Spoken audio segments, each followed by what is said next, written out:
There are a lot of dividend investing videos on YouTube. How to retire off SCHD. Which dividend stocks I'm buying this week. How much cash flow I made this month. There's value in these videos for sure, but they fail to hit at the heart of the reason why millions of people watch dividend investing videos. At the root of every investor is a core question that most of these videos fail to address.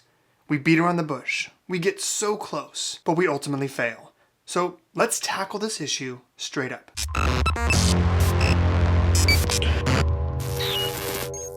I hate these videos, and it's not because they're bad videos or clickbait in any way. Some of them do an excellent job of generating energy and excitement around dividend investing. But if you listen to these videos, and sometimes even just look simply at the title, we can discover the problem. Phrases such as this: how much do we need? You see, this statement creates the assumption that most investors intend to go out with a lump sum of cash and are ready and willing to drop it all into a dividend investment and merely need to discover which dividend stock or dividend ETF is the right one to buy, then live off the dividends. Sure, that might apply to people just now retiring or somebody with an inheritance, but that wasn't me. And it likely doesn't describe you either. How much do you need is not the right question because it doesn't align with what makes dividend investing so amazing of an investment strategy. Dividend investing is all about dividend income. I know, I'm a genius. Of course, dividend investing is all about dividend income. But then we must acknowledge that the level of dividend income we receive is directly related to how many shares we own. If you're going to go out and buy all your shares all at once, then you've bypassed the best part of dividend investing, and that's the compounding effect of reinvesting dividends over time. You see, the thing that nobody talks about, the secret to dividend investing is this: it's not about your portfolio balance at all.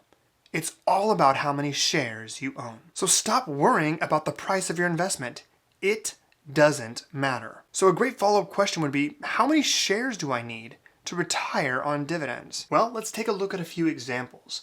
Let's assume that to live on dividends, we would need to have at least $50,000 a year in annual dividend income. Let's look at some of the most common dividend examples. First off, Procter & Gamble currently pays an annual dividend of $3.76 per share. So if we take $50,000 and divide it by $3.76, that would mean we would need 13,297 shares in order to earn that much dividend income this year. And of course, if we wanted to buy those shares today, which you shouldn't do by the way, it would cost you approximately $2.07 million. Let's look at a slightly higher yielding dividend stock, such as Walgreens Boots Alliance. Again, we would take $50,000 and divide by their annual dividend, $1.92, equals 26,041 shares. If we take that amount of shares and multiply by the current price per share, $31.07, which means we would need about $809,000. Now, to be fair, that's a lot better than the Procter & Gamble company, but it's still a lot of money. And of course, we're not going to go out and buy all the shares right now. That'd be crazy. If we wanted to do it with SCHD, we'd take $50,000 divided by their annual dividend, $2.56 per share,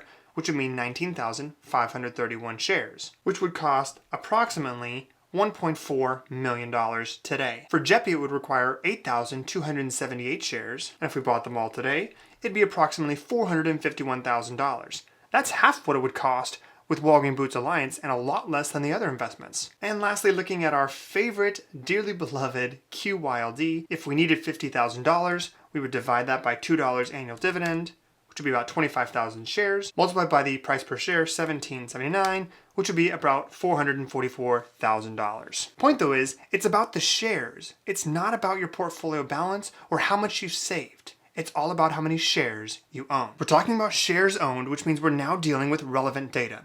We have a realistic target. But how do we get there? And how long is it going to take? As I see it, there are 3 ways to accumulate more shares of your dividend investments. Number 1, we can buy more shares with additional contributions to our account. This is the obvious one. We all must make recurring contributions to our portfolios over time in order to see them grow. This is true if we invest in index funds or dividend stocks or even growth investments. Truth be told, this one is probably the most important of all 3 ways to add shares of the investments that you own. I feel confident saying that you will not be successful if you do not continually contribute money to your accounts over time. The second way we can add more shares to our accounts over time is to reinvest all of our dividends. Now, this is definitely part of the secret sauce. We've talked a lot about how impactful reinvested dividends can be to a portfolio over time. Consistently reinvesting all dividends over 10 to 30 years results in significantly more cash flow and a much higher portfolio balance. Now, the first two methods of adding shares are important, no doubt, but we can do even better. The reality is most of us average Joes can only contribute a couple $100s a month, if that, into our portfolios, and potentially even less. Furthermore, dividend reinvestment is great, but only adds new shares to our investments about 4 times a year if it's a quarterly paying dividend investment. And if it happens to be paying monthly, that's great. Then we get reinvested dividends 12 times a year. Aside from contributing new money to the portfolio, the very best way to add new shares to your investments is by selling covered calls. Specifically, selling covered calls and immediately reinvesting all option premium back into the investment. This strategy allows you to potentially add new shares to the portfolio as many as 56 times every year, when also factoring in dividends being reinvested and not counting new money added to the portfolio. And when thinking long term, this is a radically powerful strategy, and it makes owning rather boring investments like Procter & Gamble, Johnson & Johnson, Coca-Cola a lot more exciting. At the end of the day, if your goal is not to live off dividends, to retire early, to fundamentally transform your family tree, and just to make it to retirement and then live a reasonable retirement, then there's nothing wrong with continually reinvesting in low-cost index funds and not worrying about living on the dividends over time. However, if you are interested in living on your dividends in retirement, in fundamentally transforming your family tree, in the ability to retire early and live off of your cash flow much earlier than most people, then stop worrying about your portfolio balance and the price changes in your stock. Again, they don't matter. It's all about the shares that you own. If you care about how many shares you own, then you need to start selling covered calls like yesterday. Hopefully you found some value to this video and you are excited about the future possibilities. Make sure to leave your 2 cents down in the comments below. It's my goal to respond to all comments left on the day I post a new video. That's all I got for you guys in this video. Have a great rest of your day, and thanks for watching.